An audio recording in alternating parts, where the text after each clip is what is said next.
Greetings, boils and ghouls. Welcome back to Midnight Movie Massacre. Today we have for you a very special episode. It's the first in a series of episodes that will cover Lone Wolf and Cub. But it occurs to me not a lot of people, or at least not as many as I feel like there should be, are familiar with what Lone Wolf and Cub is. So this is going to be kind of a little prep course, little pre-show episode to get you guys acquainted with what we're going to be fucking with. So the films are actually adapted from a comic book, or a manga as it's known in Japan, that was written by Kazuo Koike and illustrated by Goseki Kojima. It's a story about a wandering ronin and his son on a quest for revenge against the rival clan that murdered his wife and disgraced his name. It was first published in 1970 and became a fast hit with the people on account of its awesome, likable characters, well-researched historical accuracy, and excessive violence. Plus the Bushido code and all that shit just appeals to Japanese people on account of they have a long history with it. It's still very much alive in a lot of people today. So it went on to become a classic in its own right. 28 volumes were published between 1970 and 1976. I'm in the process of collecting them myself, but I'm doing it in the fatty like omnibus versions. I'd highly recommend that. It's just a more efficient way to collect them. 12 volumes in total. I've got 3 of them down so far. So anyway, about a year after the comic was first published, Shintaro Katsu, who many of you guys may know as Zatoichi the Blind Swordsman, was all rich off his Zatoichi money and looking to start up his own production company. Thus was born Katsu Productions, and he now had a vehicle to keep cranking out as many fucking Zatoichi movies as he wanted and start producing other Chambara flicks, literally translated meaning sword fighting movies or samurai movies to us in the West. So after securing the rights from Mr. Koike to do an adaptation of his manga, he went about casting his older brother Tomisaburo Wakayama as the titular character. But Mr. Wakayama didn't want to just be handed the job, so he took a pilgrimage to the fucking home of the creator of Lone Wolf and Cub and showed him like, look, I might be fat, but I'm super dope with a sword and I can do a sweet somersault. So he was granted the creator's blessing to portray Ogami Ito,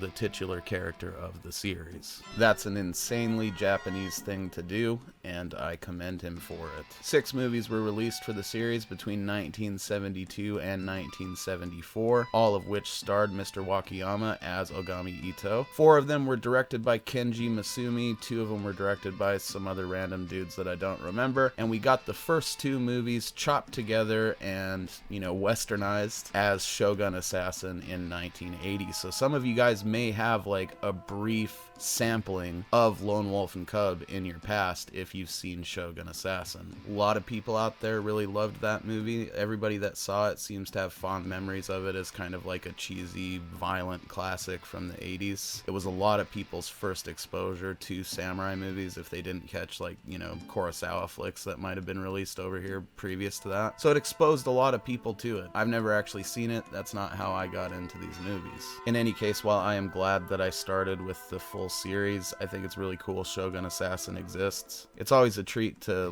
help fans of the movie to the revelation that, oh shit, there's actually 6 movies in this series and what we're watching in Shogun is a cobbled together compilation of shit from the first 2. Essentially, I believe the movie is a slimmed down version of the second movie with 13 minutes from the first movie added in. I'm guessing it's the backstory stuff. I'm definitely going to be doing a review of it, or maybe a watch party special to close out this Lone Wolf and Cub series, just to kind of pay homage to it, and because I'd like to see what they did with it. I know the soundtrack sounds pretty fucking amazing, and the dub is properly terrible. I'm definitely looking forward to checking it out for the first time. Now, while I didn't get hip to these movies with Shogun Assassin in the 80s, they have been in my life for a long time. I actually discovered these movies in high school. I had recently been turned on to samurai movies by my buddy Keegan. He showed me the Kurosawa movies, and then I think the first 2 Zatoichis, and when I learned there was more of those, naturally I was curious if there was any other series of samurai flicks that I could check out, and I pretty quickly was informed about Lone Wolf and Cub. And then I ended up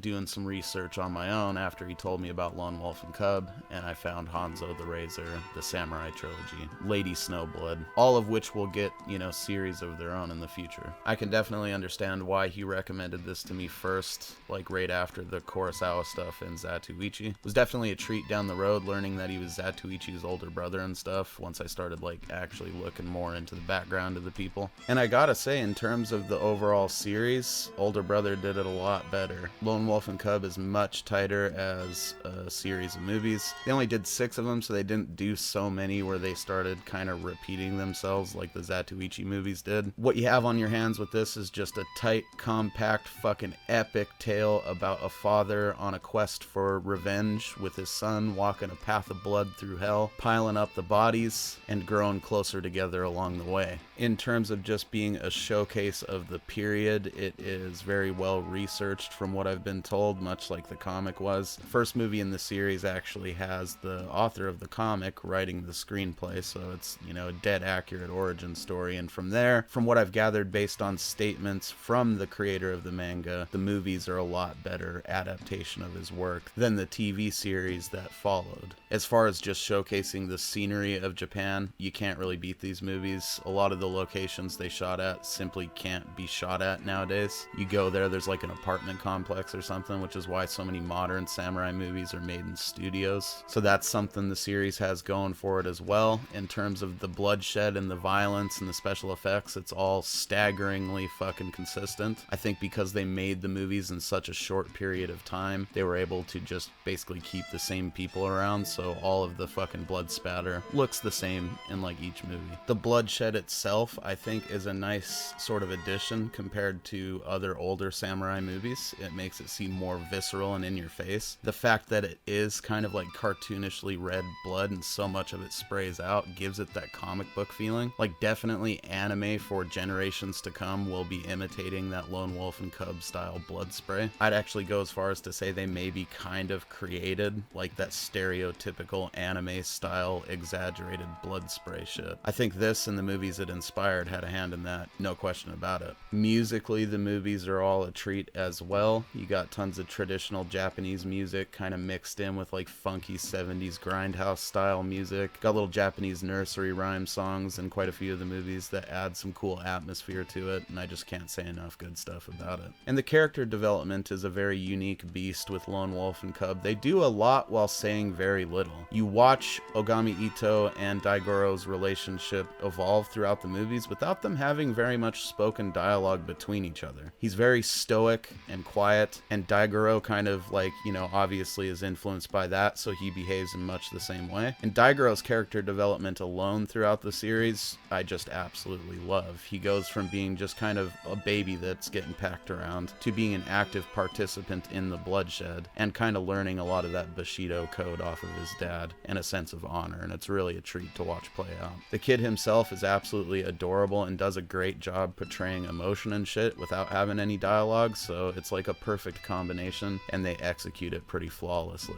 There's lots of tender moments where you really get a sense of how much he loves his son, and it's beautiful, especially juxtaposed against all the violence and craziness. Cinematically, the movies are a treat too for the most part. They pretty much fucking drip with style all throughout. They're not only beautifully done movies, but they're beautifully shot movies, and at least on the Criterion collection that I got, the transfers of them are pretty beautiful. Nice and vivid, which only serves to make a pretty movie even prettier, and that's never a bad thing. And I guess outside of that, the only other box to check really is the sword fighting department, and the movies definitely shine where that's concerned. Much like his younger brother, Mr. Wakayama is an absolute beast with a sword. I'd say as good as his younger brother, just he has a totally different style, you know. Katsu's good in terms of Zatoichi style shit.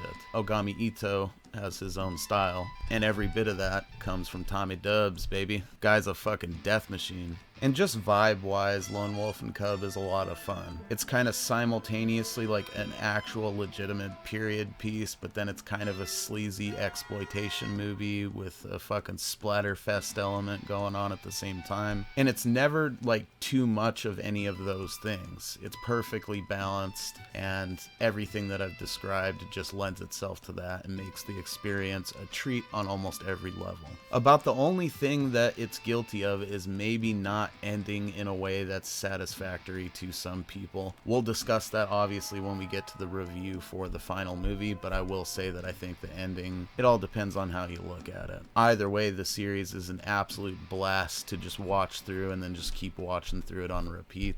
So much fun stuff. Every single one of these movies is action-packed from start to fucking finish. Any of the downtime is spent doing like super rad shit that only makes the movie better. Plot-wise, they're all strong. They keep you engaged. First half of the series is a bit stronger than the second half, but that's just kind of the way the cookie crumbles. It's not that the second half is bad by any means. The first three are kind of building the character and the vibes up for you, so I tend to lean towards that being like my favorite part of the experience. The last three are a fucking absolute fantastic time as well, though, and I think a worthy follow-up to the first three. If they'd made too many more of these, they might have gotten kind of tired. It kind of goes without saying that this series would come highly recommended from me, especially if you like, you know, samurai movies. But if you're not familiar with that stuff, maybe you're a fan of anime and you've never tried a samurai movie before, Lone Wolf and Cub might be a good intro for you to that genre of film. Not all of them are as gory as this. There are other ones that are gory, but I found it pretty easy to go from watching this stuff to more passive shit, or less graphically violent, I should say, because you'll learn pretty quick that like the sword play is really the coolest thing. The splatter and stuff is rad when it's there, but it really doesn't need to be.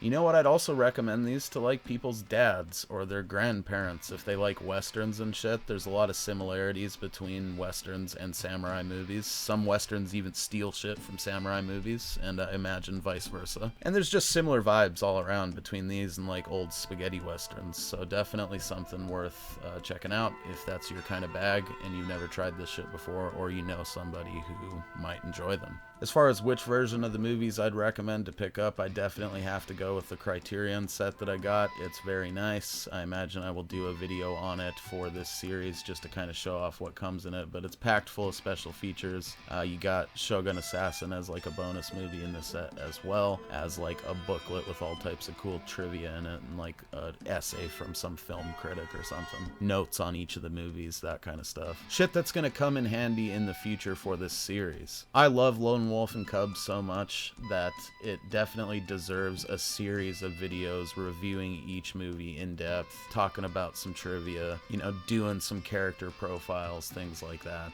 And that's what I intend to deliver here. Now, I know I've started projects like this in the past, and honestly, I don't know why those always like get derailed. It's just lack of motivation, but I'm super hyped on this right now. I'm not even gonna be fucking around. I'm gonna just keep at this until it's done so that we can have a completed series here. And who knows, maybe it will inspire me to go out there, you know, actually start completing some review series for some other stuff. But I think Lone Wolf and Cub is the perfect way to cut my teeth on that shit and really start upping the output here. That's all we got for now, guys. Hopefully you enjoyed this little sampler. Hopefully it's got you feeling a little more familiar with the series so that you're ready to dive into the reviews. The first one's going to be for Lone Wolf and Cub Sword of Vengeance, and it's going to directly follow this onto the channel. So we'll see you guys over there real soon. Thanks for watching.